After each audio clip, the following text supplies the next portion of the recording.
E aí, galerinha do meu coração, cheguei aqui, professor Valmir Soares Júnior, mais uma vez, daqueles recados iniciais, ó. A gente está no ciclo de revisões, essa aula de contabilidade aplicada ao setor público. Se você está acordando de 5 horas da manhã para assistir a aula como eu propus, meus parabéns, viu? Você realmente quer passar no exame de suficiência, mas se você não está acordando é porque você não está podendo, né? Porque eu acho que todo mundo que está aqui quer muito passar no exame de suficiência.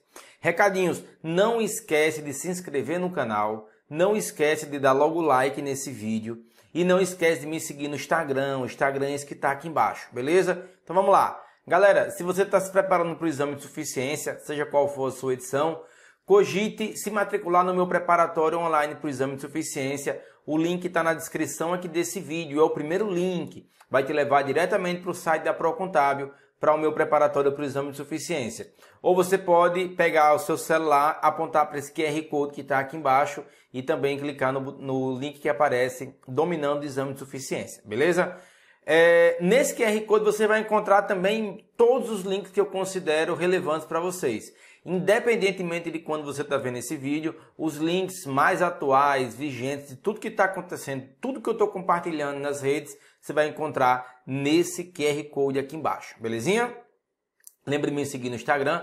Todo material importante você vai encontrar na descrição desse vídeo. Inclusive um link para baixar o material para acompanhar essa aula. Você quer baixar o material, um materialzinho PDF que eu preparei para acompanhar essa aula, tem aqui embaixo também. Você clica, vai só perguntar alguns dados seus e você vai baixar o material para acompanhar essa aula, beleza? Então, conhece lá meu curso, me segue no Instagram, curte esse vídeo, se inscreve no canal, aciona a notificação, baixa o material e vamos estudar. Olha só. Lembrando que você pode também, na descrição também tem mais informações sobre como você pode doar para ajudar o canal. Mas se você tiver PicPay e quiser fazer uma doação para ajudar o canal, esse é o QR Code. Você pode pausar o vídeo agora e ler o QR Code com o seu PicPay, ou então pode ler no final, que ele aparece mais uma vez lá no final, belezinha? Vamos lá.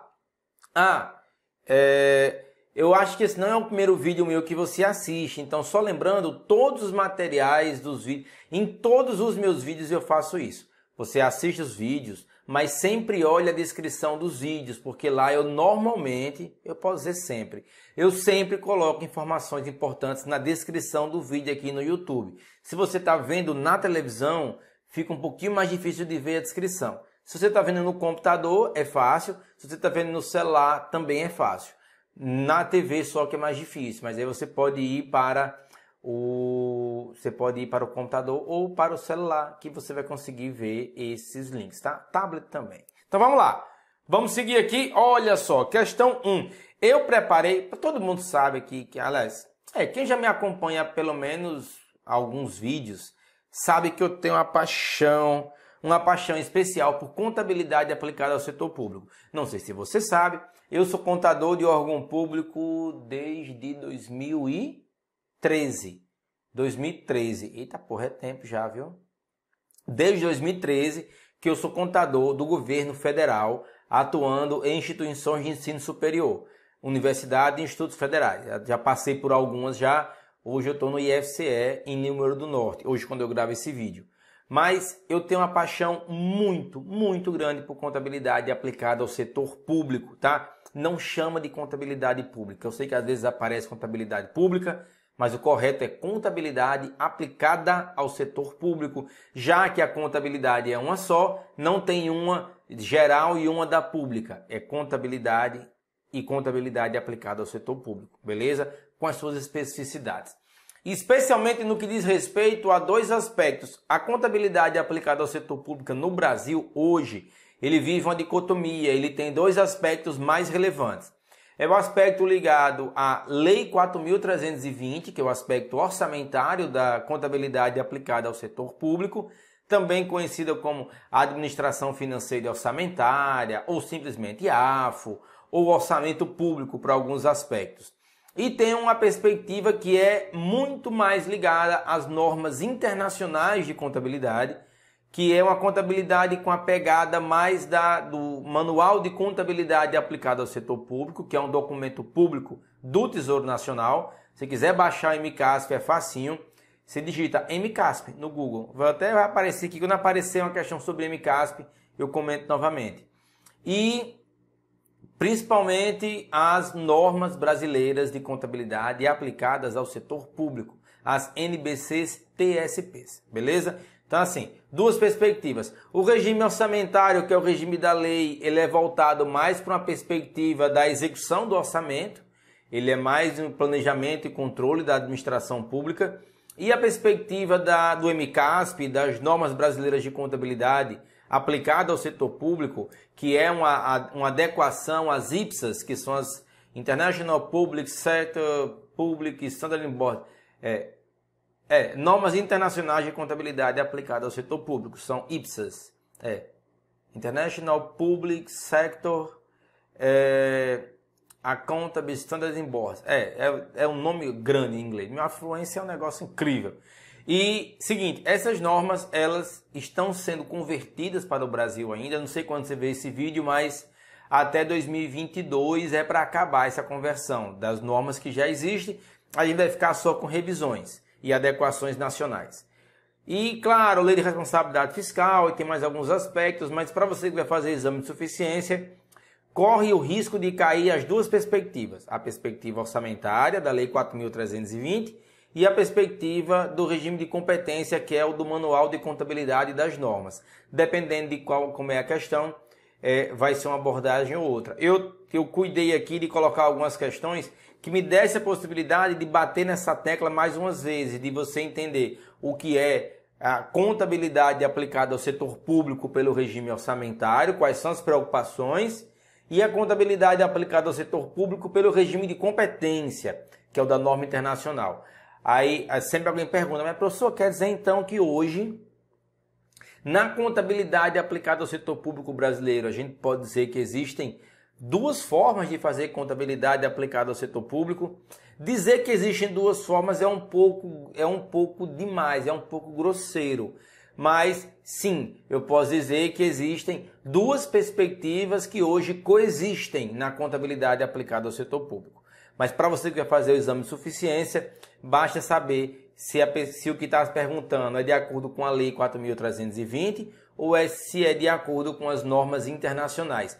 Porque algumas coisas têm uma diferençazinha um pouco sutil. Eu vou bater nessa tecla aqui, mas se você quiser se aprofundar no estudo da contabilidade aplicada ao setor público e do orçamento público, você vai encontrar aqui no meu canal do YouTube pelo menos mais 3 listas de vídeos voltadas para isso. Uma lista de vídeo de orçamento público, uma lista de vídeo de contabilidade aplicada ao setor público e uma lista de vídeos de administração pública. As 3 juntas vão ter uma base muito legal de gestão pública, beleza? Tudo gratuito, como sempre, aqui no YouTube. Então, vamos lá. Questão 1. Assinale a alternativa que preencha a lacuna abaixo corretamente. Ou, não sei o que é, evidencia as receitas e as despesas orçamentárias detalhadas em nível mais relevante de análise, confrontando o orçamento inicial e suas alterações, com a execução, demonstrando o resultado orçamentário. Aí aqui a galera já fica, porra, resultado orçamentário, tem um balanço que é chamado balanço orçamentário. É aquelas questões que dá dúvida, será que é tão fácil, será que é só isso mesmo? Lembre que o exame de suficiência tem questões muito fáceis, e essa aqui podia ser uma delas. Mas antes da gente responder, eu quero chamar a sua atenção para uma coisa. Segundo a Lei 4.320 de 64, existem demonstrações contábeis que são aplicadas ao setor público. São as DCASP, certo? Demonstrações contábeis aplicadas ao setor público. As DCASP estão lá no MCASP. Inclusive, elas são a parte 5 do MCASP. Ele trata só disso, só de DCASP. Logo depois de PCASP, que é plano de contas, que é outra coisa que a gente vai ver daqui a pouco. Mas, eu vou chamar a atenção para você para 3 demonstrações que só existem no setor público. Porque, assim, a lei e o MCASP falam que tem que ter balanço patrimonial, só que o balanço patrimonial você já conhece, eu não vou explicar de novo. Fala da demonstração de fluxo de caixa, essa você já conhece. fala também da DMPL. Essa você já conhece. Eu não vou explicar de novo balanço patrimonial, DFC e DMPL, porque você já conhece. Aí eu chamo a atenção para uma. Que B o que, caceta? Não é B não. Negócio de B. Cadê meu mouse? Opa. Não é B não. Eu tava no BBB. Pensei aqui numa demonstração e escrevendo outra. DRE. DRE não existe no setor público. Porque, muito óbvio, DRE trata de lucro e embora a atuação no setor público possa gerar lucro para a entidade pública, digamos assim, não, esse não é o seu objetivo. Então, aqui a gente não vai tratar de DRE, não existe sob a perspectiva do setor público, segundo Lei 4.320 e segundo MCASP, tá? Não confundir com as demonstrações que são solicitadas para as empresas estatais independentes. As empresas estatais independentes, elas não são do escopo obrigatório da contabilidade aplicada ao setor público. Só as estatais dependentes. Mas vamos lá. Quais são as 3 demonstrações, então, professor, que só existe no setor público? São balanço orçamentário. Balanço orçamentário só existe no setor público. Balanço financeiro. Balanço financeiro também só existe no setor público. E a demonstração das variações patrimoniais.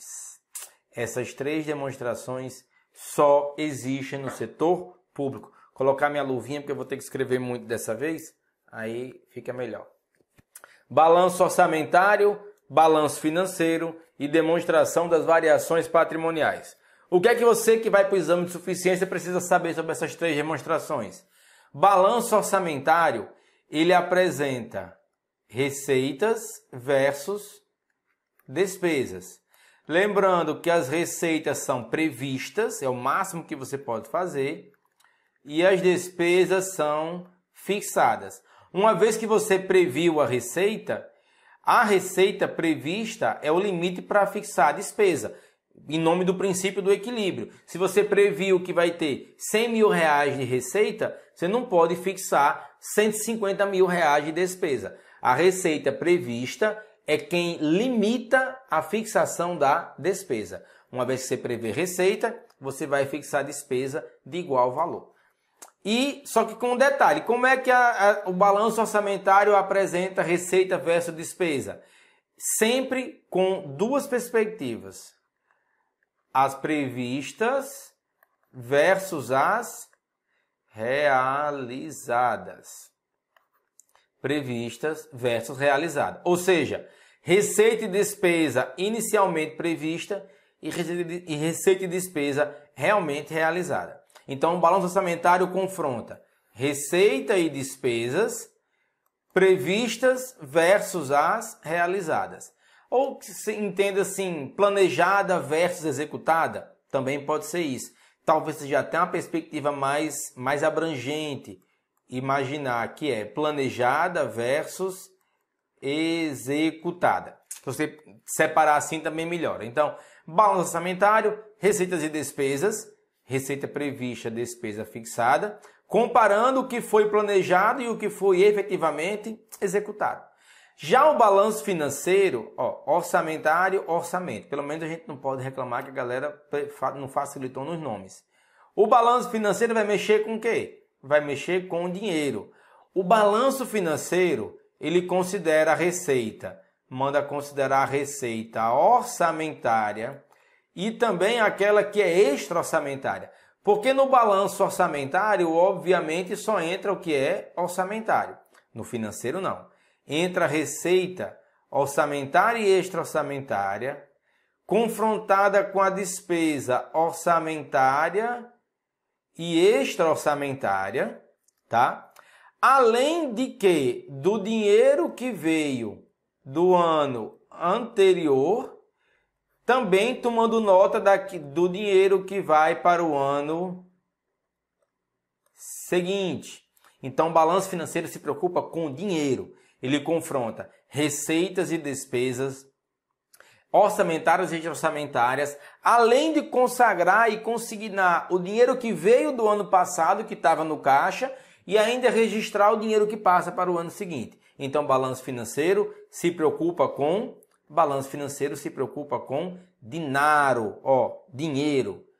Já esse nome também ajuda muito. Demonstração das variações patrimoniais, ele trata de quê? Trata das variações patrimoniais. Só que são quais variações patrimoniais? Porque a DVP se preocupa com um tipo mais específico de variações patrimoniais. As variações patrimoniais quantitativas. A DVP até tem um quadro para demonstrar as variações patrimoniais qualitativas. Só que as qualitativas não alteram o patrimônio, nem faz crescer, nem faz diminuir o patrimônio. Só alteram a sua composição. As variações patrimoniais qualitativas são como fatos modificativos. Eles não alteram o patrimônio. Já as variações quantitativas, existem as variações patrimoniais aumentativas versus as variações patrimoniais diminutivas. Variações patrimoniais aumentativas faz aumentar o patrimônio. Variações patrimoniais diminutivas faz diminuir o patrimônio. Até aqui, você poderia até me dizer, professor, tudo muito óbvio.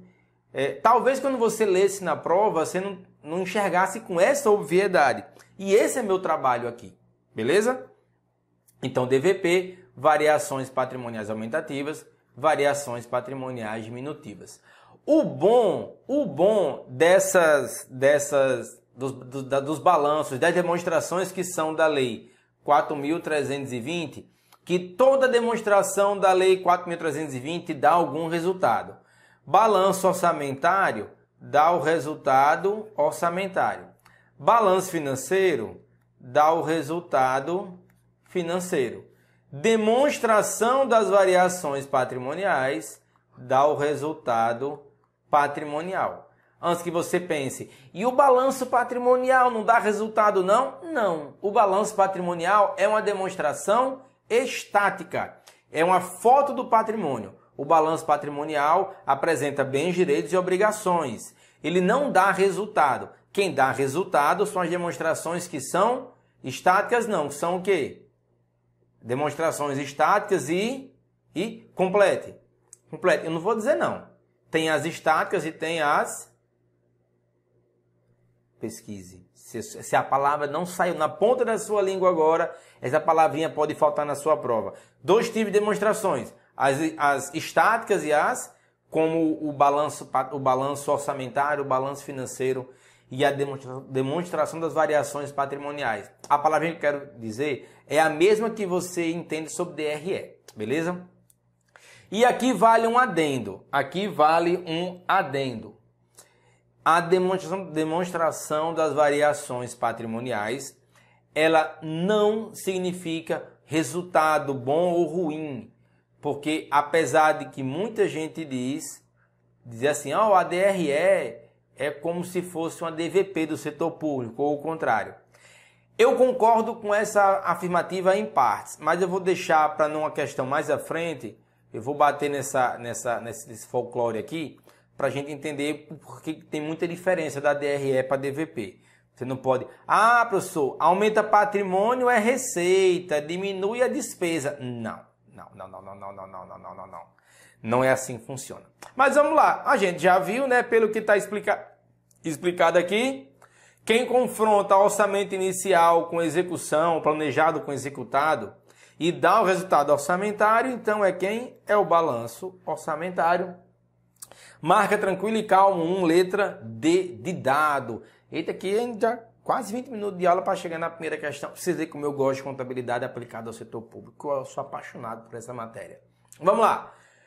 Considerando-se a estrutura básica do plano de contas aplicado ao setor público para os íntimos PCASP, que é inclusive a parte 4 do MCASP. Ó, esse MCASP aqui você não tem que comprar não, tá? Esse manual. Ah, professor, esse manual deve ser caro. Livro de contabilidade pública é caro. O MCASP, ele custa um total de R$0. Você baixa ele agora, se quiser, no site do Tesouro Nacional. É só digitar MCASP no Google, vai aparecer o site do Tesouro, você clica, é um PDF grande, 490 e poucas páginas, e você baixa. Numerar, considerando estrutura, não sei o que, numerar a segunda coluna de acordo com a natureza da informação da primeira coluna e, após, assinalar a alternativa que apresenta a sequência correta. Então, ele quer que a gente faça a relação, né, da primeira com a segunda coluna. Ele está falando aqui no negocinho que também só existe no setor público, que é a tal da natureza de informação. O PCASP foi uma inovação sem tamanho para a contabilidade pública, porque já imaginou quem trabalha fazendo o balanço geral da União, quem faz a unificação de todas as demonstrações. Porque se você não sabia, a União todo ano divulga o balanço geral da União, onde ela consolida municípios, estados, Distrito Federal e o próprio governo federal numa única demonstração contábil. Aí você vai, professor, como é que eles cuidam para não ter dupla contagem? Porque o governo federal dá dinheiro para o município e dá dinheiro para o estado.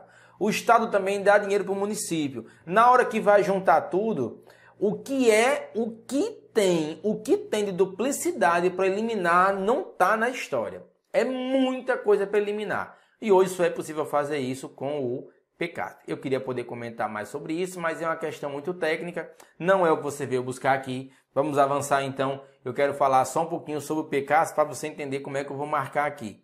Natureza patrimonial, orçamentária e de controle. Como é que eu vou fazer uma relação com execução de réis a pagar, dívida ativa e uso de bens e serviços e consumo de capital fixo. Então, olha só. Existem 3 tipos de natureza de informação. Natureza patrimonial, natureza orçamentária e natureza de controle. O plano de contas aplicado ao setor público, ele tem 8 grandes grupos. Eu vou fazer assim, eu vou colocar aqui. A galera sabe que eu não tenho muita qualidade, não tenho muita destreza na mão para fazer linha reta, né? Então, assim, é um esforço sobrecomum que eu estou fazendo aqui para a gente entender principalmente os 8 grandes grupos do PCASP, tá? Os 8 grandes grupos do PCASP. Então, vamos lá. São 8 grandes grupos. Primeiro, esse primeiro você já conhece. Primeiro grande grupo. Grupo 1 ativo, grupo 2 passivo. Você também conhece o grupo 3 e o grupo 4, porque o grupo 3 trata das variações patrimoniais diminutivas, que você, se não conhecia, foi apresentado na outra questão, e as variações patrimoniais aumentativas. Beleza. Também tem mais 2 grupos, o grupo 6, o grupo 5 e o grupo 6, aliás, aqui é aprovação do orçamento. Eu estou resumindo o nome, que é aprovação do orçamento e planejamento. E o 6 é o de execução do orçamento. O grupo 7, aqui é mais fácil lembrar os grupos, porque tem a natureza de informação de controle.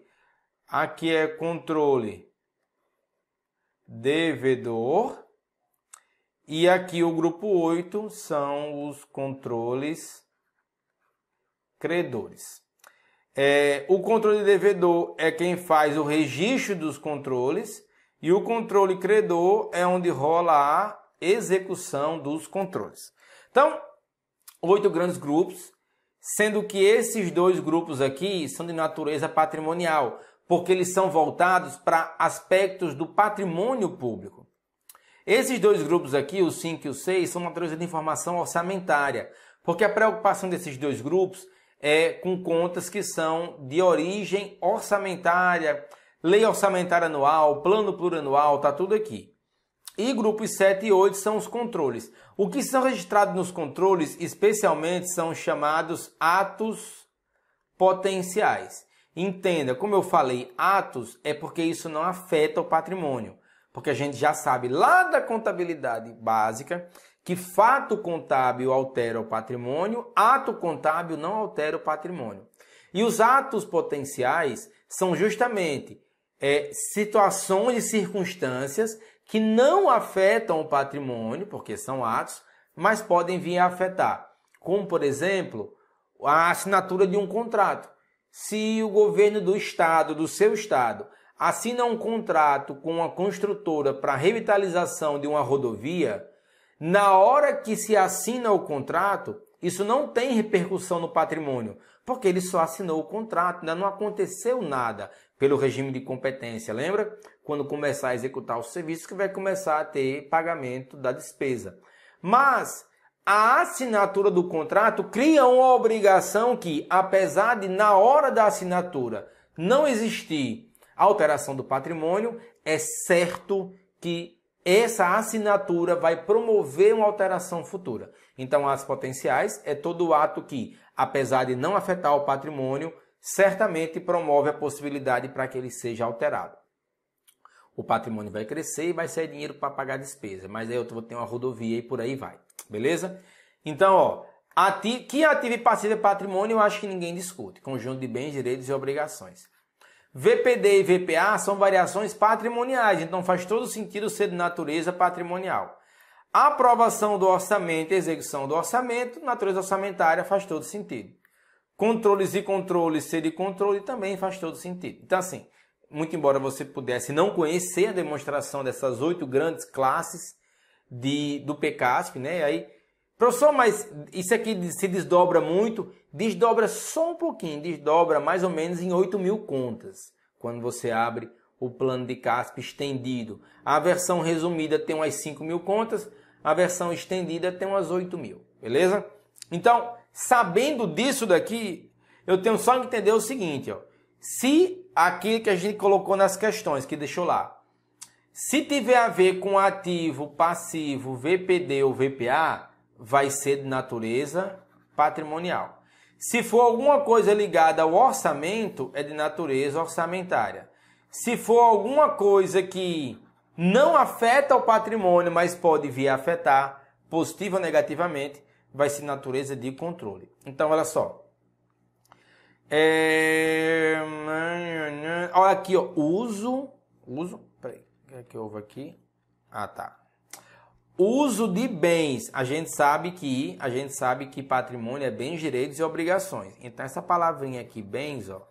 Bens, serviços e consumo do capital. O capital também é coisa de patrimônio. Então, aqui falou em patrimônio, aqui falou em coisa que é patrimônio. Então, eu vou colocar que isso daqui é natureza o quê? Vou colocar aqui na frente que o negocinho está muito curto. 1. Então, a nossa questão 2 termina em 1. Então, nem pode ser letra A, nem pode ser letra D. Não pode ser letra A e não pode ser letra D. Professor, mas eu não sei porra nenhuma disso aqui, dessa matéria, eu não tenho caceta nenhuma. É isso aqui você ia fazer, mesmo que você não soubesse. Você olha o nome, patrimonial. Patrimônio. Tem um negócio de bens aqui, você tem que relacionar, meu patrão. Tem que relacionar, minha patroa. Porque assim, quando você não sabe nada, qualquer coisa é ajuda. Quando você não sabe para onde está indo, todo empurrão vale a pena. Todo empurrão é bem-vindo, tá? Existem outras formas mais grosseiras de falar isso, mas não vou falar não. Aí nós temos, a dúvida agora é 1 ou 2. 2 e 3, onde é que vai entrar.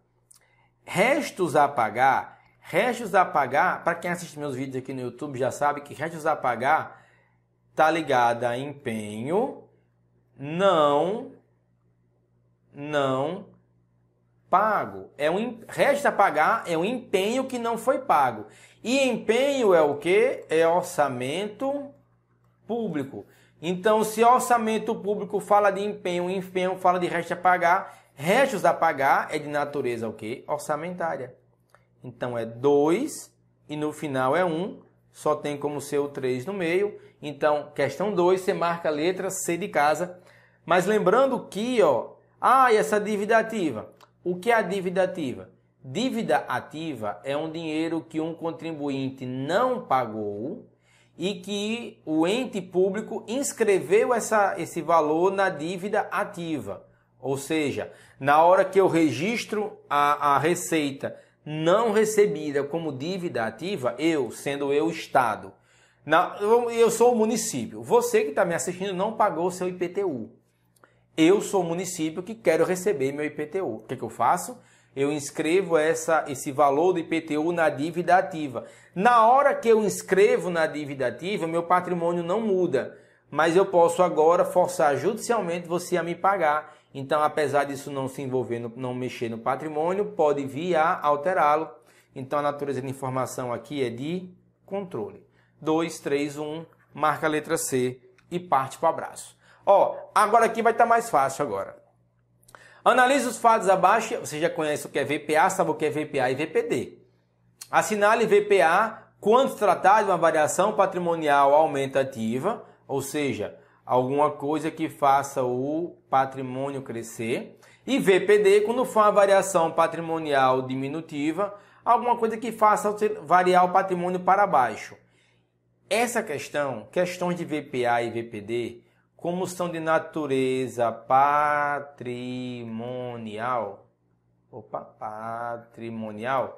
você pode olhar como se fosse uma questão de contabilidade geral. Porque a perspectiva patrimonial do setor público, ela é a da norma internacional, é a mesma da contabilidade geral. Então, o que faz um ativo privado diminuir, faz um ativo público diminuir. O que faz um ativo privado aumentar, faz um ativo público aumentar e por aí vai. Então vamos ver aqui. Você não precisa tentar ler como se fosse um contador de setor público. Não, você pode ler na perspectiva de um profissional que entende de contabilidade. Então vamos lá. Redução ou extinção do valor econômico de um ativo. Redução ou extinção do valor econômico de um ativo. Se um ativo desaparece, lembra aquele negócio? Superveniência ativa, superveniência passiva, superveniência do ativo, insubsistência do ativo, insubsistência do passivo, insubsistência ativa, insubsistência passiva. Isso já caiu o exame de suficiência. Se você não lembra desses conceitos, é bom dar uma olhadinha, porque de repente você ganha uma questão só com isso e depois vem me agradecer. Não vou falar aqui, porque senão vai ficar muito extenso, porque são conceitos que tem que ter... Leia, pesquise. Tem vídeo meu aqui no YouTube, não lembro qual é a questão, mas tem vídeo meu aqui no YouTube que trata disso. Vamos lá. Redução ou extinção de um ativo. Extinção de um ativo, o patrimônio cai. Se o patrimônio cai, aqui, canetinha, eu ia botar DVP e escrever, sendo que eu quero escrever VPD. Se o ativo deixa de existir, o patrimônio diminuiu, isso é uma VPD. Se a primeira é VPD, só com uma, já não pode ser letra A, já não pode ser letra D. Aí perceba, VPD, VPD, VPD, VPD, VPA, VPA, VPA, VPA. Vamos analisar só a última. Extinção de um ativo devido à transferência de sua propriedade para terceiros.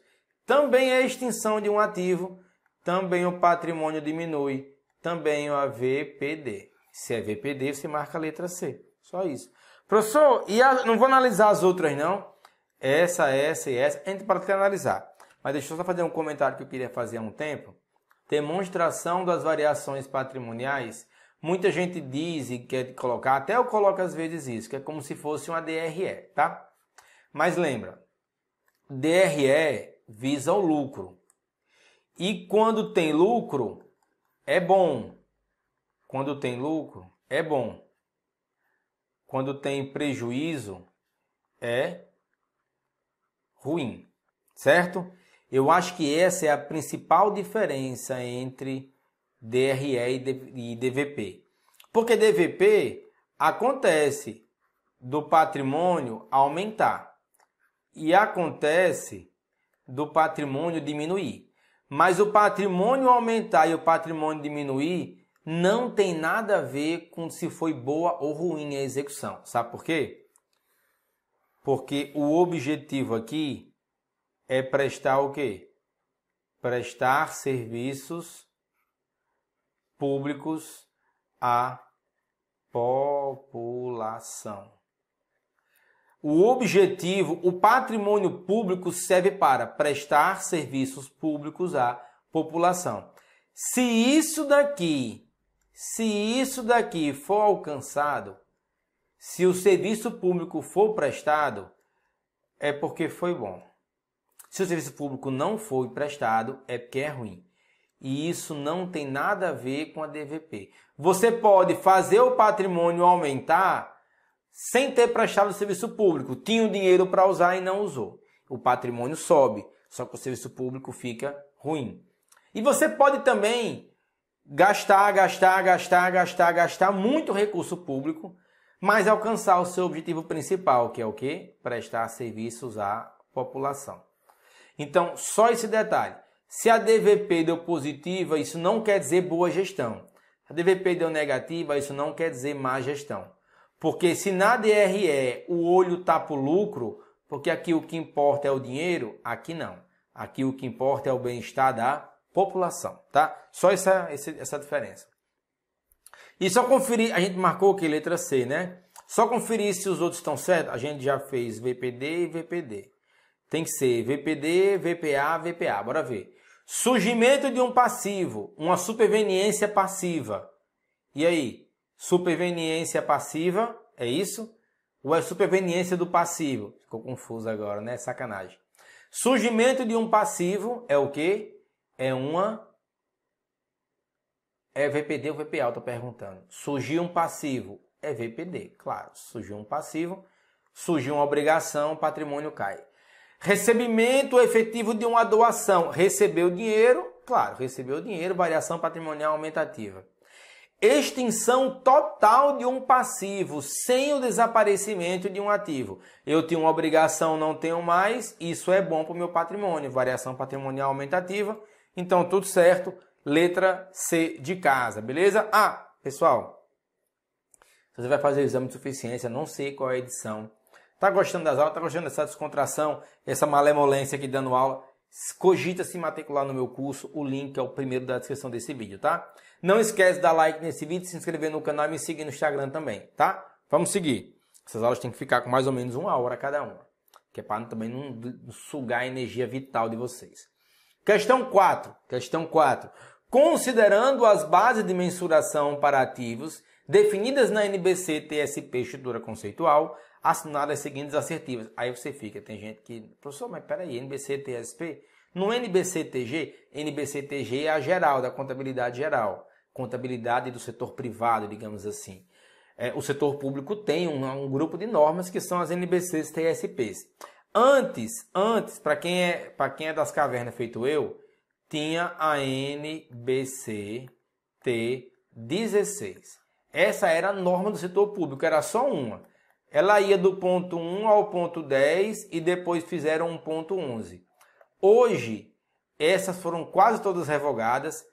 Se você está vendo esse vídeo em 2020, o 7 ainda vale até o final do ano e o 11 ainda não estão sabendo nem o que vão fazer com esse 11, porque o 11 fala do sistema de custos, do SIC, Sistema Integrado de Custos. Esse daqui no final do ano ele desaparece. Eu acho que tem a ver com controle, se eu não me engano. No final do ano ela desaparece, a NBC T16 vai ficar só com a norma 11 que vai desaparecer assim que tiver uma norma que trate de custos. Mas aí, cuidado, se você achar coisa de contabilidade pública nesse conceito aqui, não leia que está super desatualizado. Leia só NBCs TSPs. Vamos lá. Custo histórico de um ativo é a importância fornecida para se adquirir ou desenvolver um ativo, o qual corresponde ao caixa ou equivalente de caixa ou ao valor de outra importância fornecida à época de sua aquisição ou desenvolvimento. Se você estivesse lendo essa questão pela ótica da contabilidade geral, e eu sugiro que se você não estuda tanto assim contabilidade pública, que você faça assim, você leia como se fosse da contabilidade geral, porque a norma internacional ela meio que padronizou muita coisa para o setor público e o setor privado. Esse item 1, na minha opinião, estaria certo. Estaria certo. Esse item 1 para mim estaria certo. Detalhe, essa questão aqui é do ano 2019. E ela foi considerada muito difícil, porque ela tem uma pegadinha aqui. É uma pegadinha, avisando que tem pegadinha já não é pegadinha, né? Mas fazer o quê? Já falei. Se fosse Dark, né, eu poderia voltar e me avisar não falar. 2. Então, assim, a 1 eu acho que está certo. Para mim, o conceito de custo histórico é esse mesmo. Fornecida, adquirida, corresponde à caixa que vem de caixa. A época de sua aquisição ou desenvolvimento. Tem tudo a ver com custo histórico. Eu acho que a 1 está certa. Não pode ser essa. Só não pode ser essa. Pode ser a C ou a D ainda. 2. As mensurações a valor corrente. A 2 já fala de valor corrente. A valor corrente refletem o ambiente econômico vigente na data da apresentação do relatório. Existem 4 bases de mensuração a valor corrente para os ativos. O valor de mercado, o custo de reposição ou substituição, o preço líquido de venda e o valor em uso. Não sei. Essa daqui eu acho que tem muita informação, já vou botar só um pontinho. 3. Valor de mercado para ativos é o montante pelo qual um ativo pode ser trocado entre partes cientes e dispostas em uma transação sob condições normais de mercado. Aí bate aquela dúvida que é a dúvida de muitos momentos. Isso é valor de mercado ou é valor justo? É valor de mercado ou é valor justo? Aí agora bateu a dúvida. Porque se isso aqui tiver certo, a outra vai enganchar a gente, porque não tem 1 e 3. Se isso aqui tiver errado, a gente marca a letra A apenas 1. Mas antes de escolher o que marcar, aqui eu não marquei não, tá? Só uma suposição. Antes de escolher o que marcar, vamos para os conceitos da NBC-TSP, estrutura conceitual. Primeiro, a NBC-TSP, estrutura conceitual, traz as bases de mensuração para ativos. E ele traz esse custo histórico de um ativo e a importância fornecida para se adquirir ou desenvolver um ativo, o qual corresponde ao caixa, equivalente de caixa, ou o valor de outra importância fornecida à época de sua aquisição ou desenvolvimento. Então, ó, item 1, certinho. Então aqui, ó, item 1, de carimbar que é top, tá certinho. Vamos lá. A 2, vamos explicar o que é valor corrente. A 2 perguntou sobre valor corrente, não é isso? Aqui com o meu material. Lembrando, ó, se você não pegou o material ainda, o link está na descrição desse vídeo.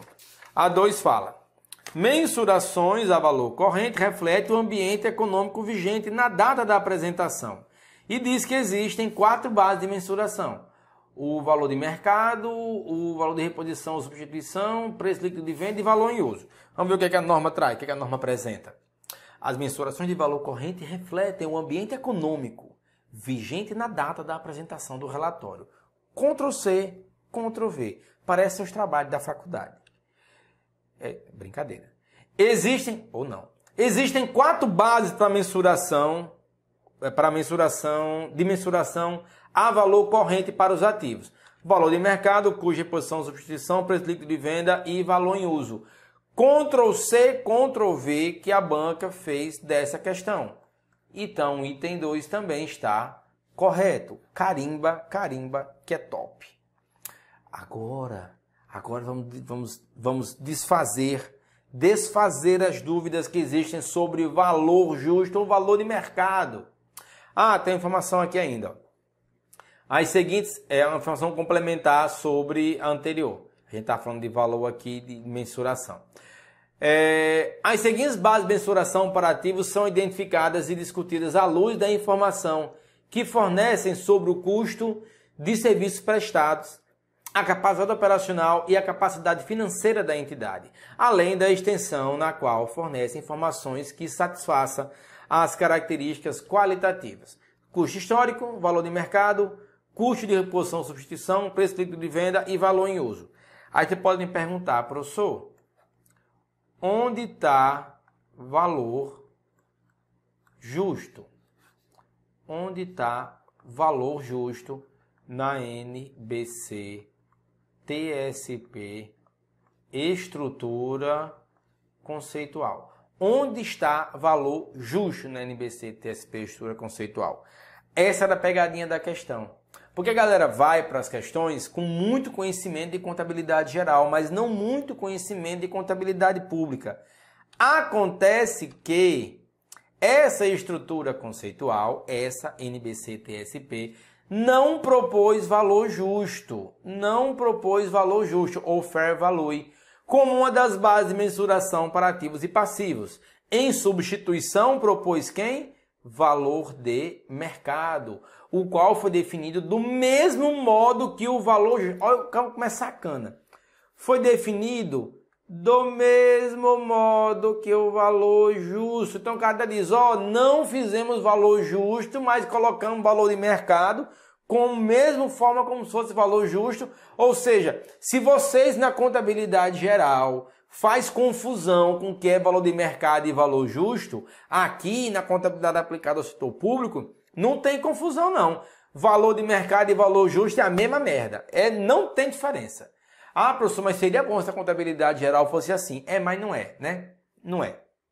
Seria bom também que o exame fosse questões só com a letra A para marcar, né? Mas não é. Então, assim, na contabilidade aplicada ao setor público, não existe dúvida quanto ao que é valor justo e valor de mercado. Porque valor justo nem existe. A gente fala simplesmente valor de mercado. Ou seja, o valor pelo qual o ativo pode ser trocado ou um passivo extinto entre partes conhecedoras dispostas a isso em uma transação sem favorecimento. É uma canalice? Talvez. Mas no setor público o valor de mercado é como? O valor de mercado para os ativos é o montante pelo qual um ativo pode ser trocado entre partes cientes e dispostas em uma transação sob condições normais de mercado. Não existe dúvida aqui entre valor justo e valor de mercado. Valor justo não existe, só existe valor de mercado.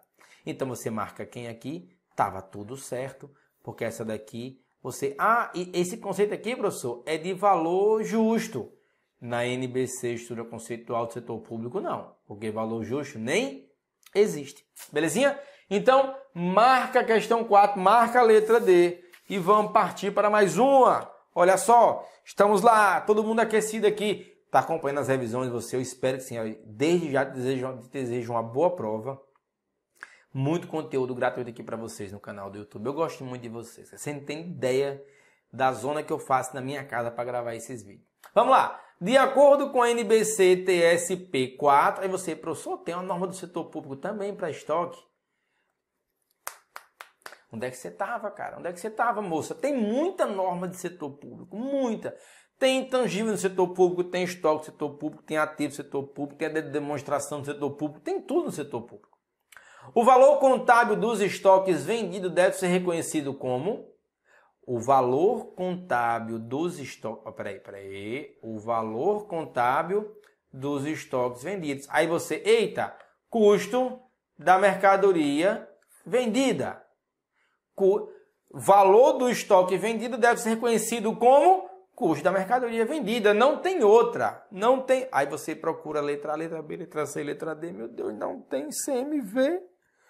Por que eu não estudei mais contabilidade pública? Mas calma, não fique assim.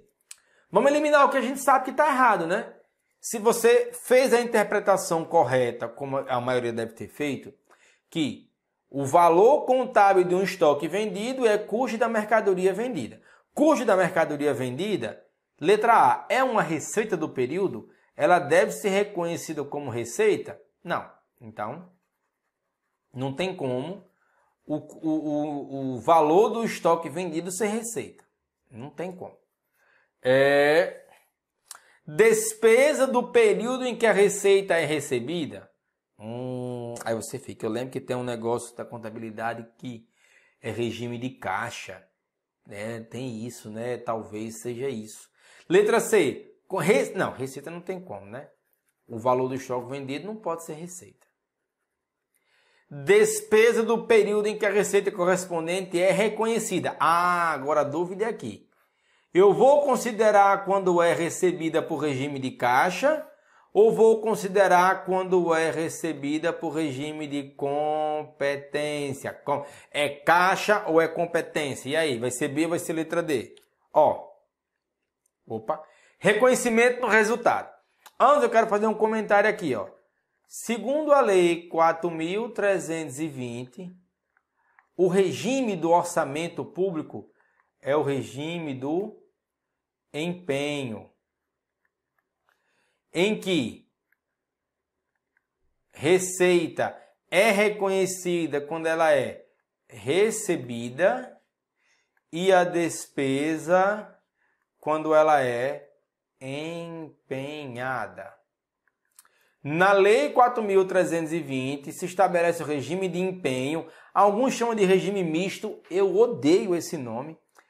É regime de empenho, de receita, receita ela é considerada quando é recebida e a despesa quando ela é empenhada. Já segundo o Manual de Contabilidade aplicado ao setor público, e antes que você infarte, acho que tem um monte de coisa para ler, o MCASP ele é baseado nas NBCs TSP. Então, o que foi que fizeram na contabilidade pública? O Tesouro Nacional pega anualmente todas as normas de contabilidade pública e organiza num livrinho, que é o MCASP. É um livrinho de 500 páginas? Mas é um livrinho todo organizado, tá? Então, ou você pode ler todas as NBCs TSPs, ou você pode ler só a MCASP, beleza? Então, eu falo de um e de outro, mas conceitualmente, materialmente, eles trazem a mesma coisa. Então aqui no MCASP se estabeleceu, que é padrão internacional, se estabeleceu o regime de competência. Deixa eu usar aqui para não ficar repetitivo. Se a lei trata do regime de empenho, o MCASP trata do regime pelo aspecto patrimonial, porque ele é de competência para receitas e despesas. Ele é regime de competência, ou seja, só quando o fato gerador acontece. Na receita, lancei o tributo, já é o fato gerador, mesmo que eu não tenha recebido. E na despesa, na hora que a mercadoria chega para mim, que eu já tenho a obrigação de pagar, aí é de se reconhecer a despesa, beleza? Isso aqui você entende bem melhor nas playlists aqui do canal de contabilidade aplicada ao setor público. Mas vamos para reconhecimento do resultado. Quando os estoques são vendidos, lá no item 44 da norma estoque do setor público, trocado, distribuídos, o valor contábil desses itens deve ser reconhecido como despesa do período em que a respectiva receita é reconhecida. Então, como eu falei, isso daqui é um trecho da norma. E o trecho da norma segue qual regime? Segue regime de competência. Regime de competência. Então, ele olha para o período em que foi reconhecida. Se não houver nenhuma receita, a despesa deve ser reconhecida quando as mercadorias são distribuídas ou o serviço é prestado. Então aqui você vai marcar quem? Vai marcar a letra D de dado, porra. Letra D, reconhecida. Ah, professor, na dúvida se é orçamentário ou se é competência. Se falar em Lei 4.320 ou falar alguma coisa de orçamento, é regime do empenho. Se falar norma, se falar MCASP, se falar padrão internacional, é tudo regime de competência. Vamos para a derradeira questão. Derradeira questão é lá em nós, né? Aqui a linguagem é estilo Cine Hollywood. A gente fala aqui igual lá em nós. Lembrando que eu estou em Mossoró, no Rio Grande do Norte. Então, se você está próximo de mim, lembra de deixar um comentário aqui. Dizer, professor, estou aqui em Macau, estou aqui em Fernando Pedrosa, estou em Natal. A galera conhece muito Natal, a capital do estado. Mas eu estou aqui no Rio Grande do Norte, estou em Mossoró, que é mais pertinho do Ceará. Considere um ativo intangível. Então, peraí, é uma questão sobre ativo. Professor, vocês querem me fuder, porque ativo intangível no setor público vai ter outra pegadinha, porque o estoque tinha, o reconhecimento do valor tinha, que não tem a média do valor justo, o outro negócio lá, o estoque, tinha um negócio que era quando era reconhecido, não é quando era recebida. O intangível vai ter alguma coisa também? Vamos ver. Considere um ativo intangível resultante da fase de desenvolvimento de um projeto interno, para o qual a entidade... sempre que tem um não, chama atenção. Ó. Não! A entidade não conseguiu demonstrar a respectiva capacidade de uso ou venda. Então é um ativo intangível até agora, olha, não está dando certo. Não conseguiu demonstrar capacidade de uso ou de venda. Nesse caso, de acordo com o NBC TSP 08, o ativo intangível, a entidade deverá... Agora eu te pergunto, meu querido aluno, minha querida aluna, se eu não falasse que era contabilidade aplicada ao setor público, mas é um ativo intangível... Cadê a meta da caneta aqui? Desapareceu. Caneta, tá aqui. É um ativo intangível na fase de desenvolvimento e que não conseguiu demonstrar que servia para nada ainda. Lembrando que a gente tem fase de pesquisa versus desenvolvimento. Na fase da pesquisa, enquanto a pesquisa é o quê? É tudo despesa. Pesquisa é tudo despesa. Na fase do desenvolvimento, eu posso começar a reconhecer. Eu posso começar a reconhecer o ativo. Mas, um mas bem grande. Mas tem uns critérios aí. Não é de qualquer jeito, não. Fase da pesquisa, estou só pesquisando. Tem um ativo intangível? Tem porra nenhuma, não reconhece. Na fase de desenvolvimento, aí não, aí peraí. Se eu já estou desenvolvendo, é porque a pesquisa, cabelo ok, pesquisa ok. O desenvolvimento, ainda não sei. No desenvolvimento, se o desenvolvimento não estiver tomando rumo, não tem como reconhecer. Se o desenvolvimento estiver tomando rumo, aí reconhece, que é o danado aqui dos critérios. Mas a questão pergunta, deve reconhecer o ativo pelo custo? Primeiro que é estranho já a questão, essa questão é fácil. Não conseguiu provar nada e vai reconhecer o ativo? Não, acho que não vai reconhecer não. Não reconhecer o ativo por não atender a critérios. Talvez seja essa. Letra C. Classificar os benefícios econômicos futuros atribuíveis ao ativo como despesas diferidas. Que benefício econômico futuro, se até agora não conseguiu demonstrar nenhuma capacidade de uso ou venda? Então aqui eu acho que não é não. Reconhecer um passivo, que é uma obrigação, e constituir uma provisão com perdas prováveis. Essa daqui, se eu não estou sabendo o que está acontecendo, cai agora de paraquedas, eu posso até tentar pensar em marcar essa. Mas o que a norma traz? NBC TSP 8, ativo intangível, fase de desenvolvimento. Item 55. O ativo intangível resultante do desenvolvimento ou da fase de desenvolvimento do projeto interno deve ser reconhecido, aí está em vermelho aqui, que é para nem ter trabalho de sublinhar, somente se a entidade puder demonstrar todos os aspectos a seguir. Vamos ver. Viabilidade técnica para concluir o ativo intangível de forma que ele seja disponibilizado para uso ou venda. E a gente viu lá que ele, por enquanto, não encontrou isso não. Intenção de concluir o ativo intangível para utilizá-lo ou vendê-lo, porque não basta dizer que consegue fazer, tem que dizer que quer fazer. Aí a terceira aí, a letra C. Capacidade para utilizar ou vender o ativo intangível.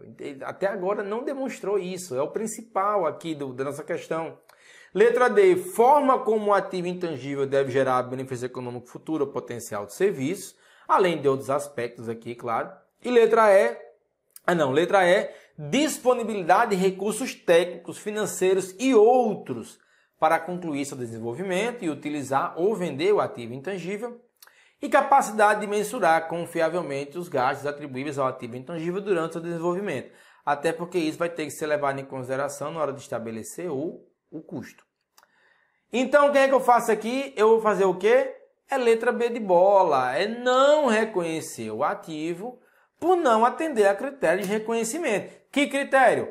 Demonstrar capacidade de uso ou de venda. Ele disse que não conseguiu aí. Então não tem como marcar essa questão, porque ele não demonstrou essa capacidade. Belezinha? Galerinha do meu coração, ficamos aqui com mais uma aula de contabilidade aplicada. Aliás, mais uma aula do ciclo de revisões para o exame de suficiência. Eu estou gravando essa aula para a galera que vai fazer o exame 2020.1. Aí você pode assistir, independente de qual é o seu exame, ou só para estudar também. Lembra, se quiser doar para ajudar o canal, é esse QR Code que está aparecendo aí.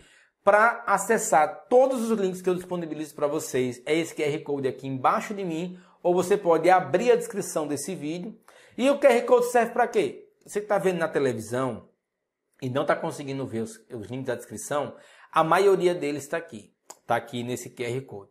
O do material não, do material só está na descrição, beleza? Então, QR Code para doação, QR Code para conhecer os links que eu disponibilizo para vocês.